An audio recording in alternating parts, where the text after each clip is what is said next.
Outside Health and Fitness Podcast, episode 115, Foraging with the Mushroom Man. They say it's, that Einstein said, I never could confirm this, that the most important question we have to answer is the universe friendly? When I forage, and it feels like I'm in the Garden of Eden, and I have this like perpetual shopping spree, and it seems like there is so much out there. It really changes this idea that, we live in scarcity.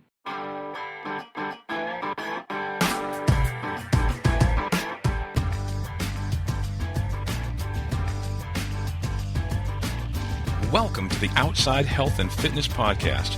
We're getting outside the box, outside our comfort zone, and outside and in shape. If you're bored with the same old fitness routine at the gym and you're ready to try something new, then this is the show for you. We're exploring new and fun ways to get fit on the trail, on the water, on the slopes, and outside.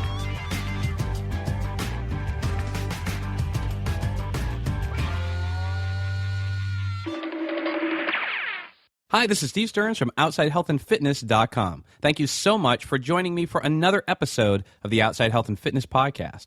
If you're new to the show, we like to stay fit and active by having fun outside. We like to ride, slide, run, walk, hike, bike, golf, golf, swim, and ski. If it's fun outside and it keeps us healthy, we love it. So if you're like us and you want to be healthy, active, and have fun outside, then you found the right place. So it's time to go shopping, and you want to get something healthy, natural, and nutritious. But instead of going to the car, you head out into the woods. You don't have a list. It's an adventure. You're going to take whatever you can find, and it's a different treasure hunt every time you go out. That's foraging, and today I have a foraging expert on the show. You'll discover 7 reasons why foraging is beneficial to you, the earth, and the community. Why foods foraged through nature are healthier and safer than you might have thought before. And how you can learn to forage and experience a great backyard treasure hunt for yourself. Also, Jessica Bailey is back on the show to share a tip on helping you get more out of your lunge in this week's Sassy Girl Exercise Tune-Up. OutsideHealthAndFitness.com. So last time I spoke with Dr. Eddie Fedikoff, and we got the skinny on sustainable weight loss. Dr. Eddie shared 5 really easy tips for boosting your metabolism and improving your health on the show. If you missed that episode, you might also have missed some of the exclusive articles and information that I sent out in the newsletter every week. The newsletter is great. Every week, I deliver a notice and a brief overview about the latest show. Some exclusive health and fitness information, articles, resources comes right into your inbox. I also include a free morning Tabata routine as a special thank you for joining the community. This Tabata routine is excellent, and it shows you how in under just 10 minutes in the morning you can rev up your metabolism for the entire day. It's an amazing workout, and it can really help transform your body. Head on over to OutsideHealthAndFitness.com/115 and sign up for the free newsletter right now. Just hit pause. I'll stay right here. No rush. Just take your time. So a good friend of the show, Deborah Hart, wrote to me to tell me about this amazing mushroom man that she met while taking one of his tours. His name is Alan Muskat, and Alan is a philosopher and author of Wild Mushrooms, A Taste of Enchantment. He's been taking people out to eat for over 20 years. He founded the first and only forage-to-table company in the country and the first wild foods public education program in the entire world. Alan has appeared on Bizarre Foods, the History Channel, PBS, Southern Living, Foders, the Washington Post, and many other major media outlets. I am so honored to have him on the show. So let's get right to my interview with Alan. So, Alan, I'm really psyched to have you on the show. Thank you so much for being here. I can't wait to talk with you about foraging and all the stuff that you do. Great. Thanks for having me. Can you talk a little bit about how you got started in this or how you found your passion for foraging? Yeah, sure. I approach it one of 2 ways, either in the long run, how it started in childhood, or relatively short run in college. Even that was about 20 years ago now, 25 really. So on the surface, it started after college because I had never foraged until then, and so this is 91, 92. And in college, it may be that I took a very severe turn. I went to Ivy League school. I was going to be an engineer. By the time I left, I was a philosopher and particularly interested or influenced by Eastern philosophy. Mm-hmm. Yeah, especially Taoism, which essentially is like a back to the nature sort of early hippie movement from 2,500 years ago. Yeah. So that obviously could push me in this direction. But I also went hiking for the first time and cooked for myself for the first time. Yeah. And that put together, the cooking actually had a little bit of a health food consciousness to it. So, it was a Whole Foods scene, and that led to our interest in organics, and then, wild food eventually was sort of my terminus of that exploration. But briefly, the long-term answer is that my family has always loved, I would call it treasure hunting or scavenging or basically something for nothing. Yeah. And, everyone loves that. Sure. So I like to joke that we'd go to yard sales as a child, and now I go to a yard sale every day in my yard. Right. Yeah, I mean, people love that, right? You love to find a bargain or uncover a treasure, and that's kind of what you're doing out there. I remember the first time someone said in some random email, "Hey, we live in the Garden of Eden here." And I was shocked. Like, I had been teaching at that point for at least 15 years, and it had never struck me, that appeal, that idea of the Easter egg hunt, is that old, and that real. We really do still have basically free, easy food for ourselves. Yeah. Out there. How did you learn about, I mean, is there a lot of written material on what's safe and what is dangerous, or is this something that is just passed on from one person to the next? How did you learn what to look for? Well, it's yes to both those questions, and how I did it is the first way that I don't recommend, which is from books. I grew up very academic, like I said, and continued that beyond college. But, I say DIY is DUM. It's not the smart way to learn. Right. The smart way and the easy way is from someone else. Yeah. And it doesn't have to be me. That's not a pitch. I mean, around the world, you learn from your parents. Sure. It's just we lack that continuity here. But that's what I recommend. You can find a club. I'm actually looking at potentially creating a national network of foraging clubs. Oh, nice. Because that's what we need. It's just not reliable to think you can learn foraging or any skill from a book. Yeah. Yeah. Too easy to make a mistake. Yeah, easy to misinterpret. And books have many shortcomings. They're not necessarily geared to your area. Right. Yeah. Yeah, and they don't account for the nuances. And imagine having a field guide to the fauna of Earth for extraterrestrials, and here you have Homo sapiens on one page, and which one of us is going to be the one picture? Yeah, that's a good point. I remember when I was a kid, my father introduced us to, I can't remember if it was called a chuckaberry leaf. Does that sound familiar? It's like a green leaf with little red dots on it, and you could chew on it. It was almost like a minty kind of a flavor. Where is this? This is up in Maine again, way up north in Maine. See, that's an example. That's probably a local name. Yeah. And I don't recognize it, and it could be a local plant. Right. Yeah. Every region's got its own terminology for things and also its own plants. And that's the beauty of going local is you get variety. I was on your site looking at some of the things that you have there, and it's an awesome site, by the way. I'll make sure that we have a link to that in the show notes so folks can check it out too. But some of the stuff that I was seeing, it looks like you were doing a lot with mushrooms. Is that the primary thing that you forage for, or is it just anything out there? It's both. I'm known for that. It's my specialty. A few years ago, I decided to expand so that my season would be longer, so that we wouldn't go out and be so one-pointedly focused. Mm-hmm.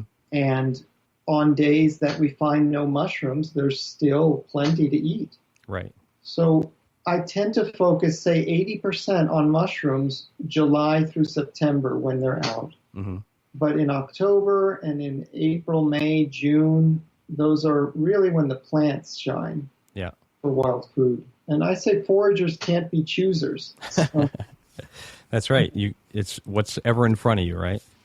No, I mean, it's even a spiritual practice, honestly, of non-attachment to not say, I want to find morels today. That's pretty asking for trouble. Right. Mm-hmm. Take what is given to you. Mm-hmm. Love the one you're with. Why would it be good for folks to learn foraging as opposed to maybe going to a local farm stand or a farmer's market or something like that? Is there an advantage to it? Oh, yeah. I count about 7 reasons. If I took a survey, that's pretty much the span I cover over and over about why are people coming to me? Yeah. So hearing from them, not only are they getting, organic food, ideally if it in a safe place, but the food is fresher and far more nutritious than what you can buy, even in a farmer's market, if it's all cultivated. Right. There was a book out last year that said wild food is 10 to 100 times more nutritious. Wow. Yeah. Is that because of I know a lot of the agriculture stuff, the earth has just been used so much that a lot of the nutrients are out of that. Is that partially what's happening there? It's funny you say that. That's not the main reason that I point to. What I point to is that our food has been bred for looks, for taste, for blandness, and a lot of things that basically filter out the nutrition. And that's what that book I referred to points to, that, we've been genetically modifying for 10,000 years. Do it through selective breeding. If we try to avoid strong flavors like bitterness, we get rid of a lot of nutrition too. What about people that live in a more urban environment where the opportunity to go out in the backyard or out into the woods to forage and find stuff is a little bit more limited? How could somebody in that sort of environment get into foraging? Yeah, the good news is you don't need woods for weeds. There's more wild food in the city than there is in the country. I'm about to do a outing next month in Miami, and I hope I didn't put my foot in my mouth. I said I would find at least 12 edibles in downtown, Miami. Wow. The truth is that in any empty lot, which ironically they call a waste lot, you will find some of the most nutritious things you could possibly eat, like dandelion, for example. I was just thinking of dandelions. I was going, that's a good point. And unfortunately, the danger is not that you're going to eat something natural that's poisonous, but that you're going to eat something poisonous that was sprayed by human beings onto the ground. Yeah, there's probably more dangerous stuff in the cupboard in some instances. Exactly. I mean, people say, I literally had someone said to me, I'll take my chances in the store. And their chances are better in the woods than in the store of not getting sick. Yeah, that's crazy. Now, you teach people how to do this yourself, right? You have programs?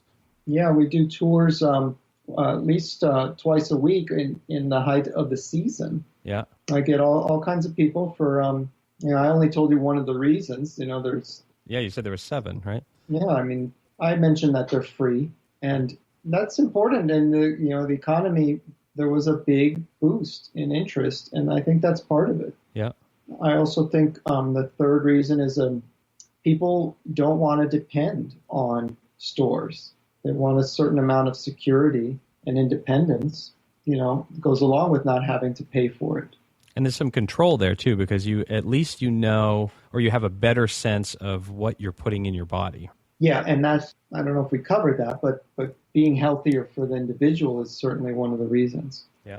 But it's also healthier for the earth. There isn't transportation and pollution involved in growing it with all the pesticides now. There's a lot of detrimental effects of irrigation in agriculture that until recently I wasn't even aware of.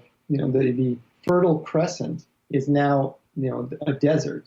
And that didn't just happen from nature. That happened from agriculture, and it happened from organic agriculture. So growing food is, by many people's estimation, the most destructive thing we've ever done. Now, if we all get out there and started to forage through the forest, would we do the same sort of damage, or is that healthy for the environment for us to be out there foraging? If we all went out foraging, like with flamethrowers?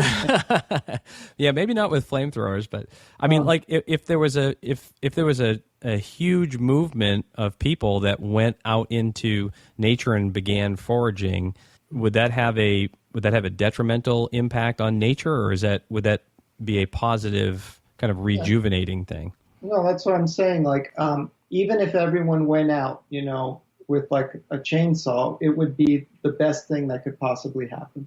Mm-hmm. I asked Steve Brill this question, who's been teaching 3 decades longer than me. And he said, that's like saying that we shouldn't encourage bicycle riding, because if everyone got on a bike tomorrow, the streets would just be clogged with bicycles. And the fact is, the damage that foragers do can't possibly equal the damage that we're doing right now every time we put food in our mouths that was grown. Right. And I'm not even talking about factory farming. 70% of agriculture in the world is subsistence farming, not commercial. So this isn't about Monsanto and GMOs. Mm-hmm. I'm talking about growing in your backyard, Yeah. Garden is the most destructive thing humans have ever done. You said that you kind of specialize in mushrooms, but there's a vast array of stuff out there. What else do you forage for? So you've got like nuts and mushrooms, and what else? What else is out there? Yeah, when someone comes on my tour, they get a handout with 120 things. Wow. And only about 20 of them are mushrooms. Huh. So like you said, seeds and nuts are one category. Greens for salad or cooked are another. Edible flowers are another. Fruit, berries, shoots, and even sometimes twigs. And for people who are into it, insects, something I can cover also. Kind of crickets, right? Is it, I know in different parts of the world that they love crickets. Yeah, and there's a lot of movement towards and new products now with crickets in particular, but we don't easily catch crickets on my outings, but sometimes we see ants and I'll pop one in my mouth just to shock people. That's great. And I saw your video on your rap video too. You're kind of like a rap star, right? You're a mushroom. What was your name, your rap name? Fungus. Well, I mean, I guess I just call myself the Mushroom Man when I do that. Oh, okay. Yeah. You're very talented. I thought it was great. I thought it was a very good rap. Yeah, thank you. I'll probably never live it down. I'm way too old to actually know what's good rap or not, but to me it was good, so that's cool. I had some livid, scathing criticism online for that rap once. And I went ahead and added that to my testimonials page. Sure. Yeah, that's right. It's all good. Now, before we started, you were telling me that you also have a program for children where you kind of introduce them to this concept. Yeah, we're in the public schools in Asheville, and we are expanding to the county and hopefully on up to the state and nationally. I'd like to see foraging be taught across the country as a basic skill. Yeah, you're helping to educate children. You've got your tours, and you're also working to get this network, you said like a national network, so that, if someone in another part of the country is interested, they can find a club near them. Yeah, exactly. Right. It's important. And a market as well. Unfortunately, we're all driven by, need to get by. And with all the unemployment, not to mention the hunger issue that's very closely tied to it, my idea for these networks and for this teaching is to have a place people can bring what they foraged and sell it easily. Yeah. And then that gets passed on up onto restaurants. I have restaurants waiting on, 100 pounds a week I could be moving if I had people out there foraging right now. Wow. Yeah. That's awesome. And you could also, I would imagine there could be some trading that happened too. If I foraged a big amount of one thing and you had a big amount of another thing, we could trade some of it as well. Oh yeah, I do that quite a bit here in Asheville.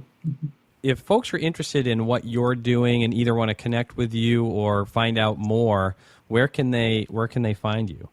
The website is notastelikehome.org. notastelikehome.org. Okay, great. And if they forget, they can just put in mushrooms, Asheville, or anything like that, and I will probably come up. You'll probably come up. Okay, great. And like I said before, too, I'll have a link in the show notes so that anyone who's listening to this can go right to the show notes, click that, and go right over to check out your site. That's fantastic. Anything that we didn't cover that you think would be important for the listeners to know?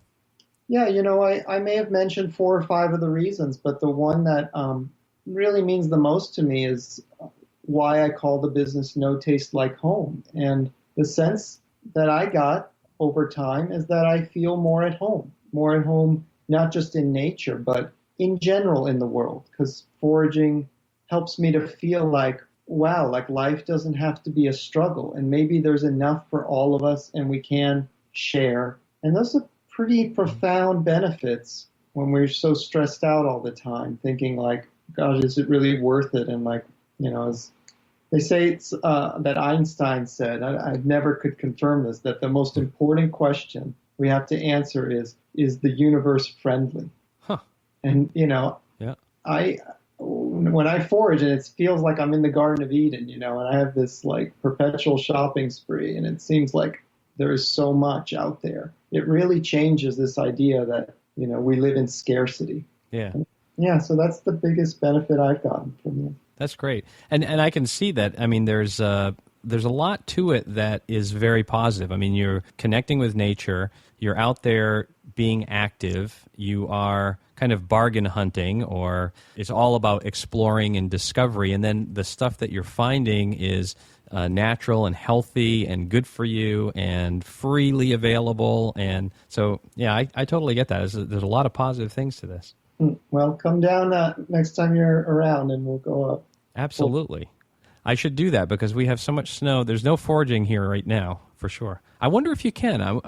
You probably can, right? In the wintertime, you can probably still forage. Well, I hope so. I'm taking out the Science Channel on next Sunday. Oh, okay.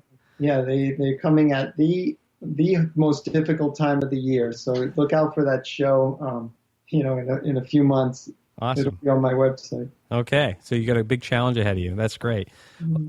Well, Alan, thank you so much for taking the time. I really appreciate you coming on the show. This has been fantastic, and it's really interesting. And I encourage folks to go over and check out your site and see what you have there because, like I said, I only spent a few minutes, but it was really interesting stuff. Yes, thank you, Steve. It's good talking to you. You too.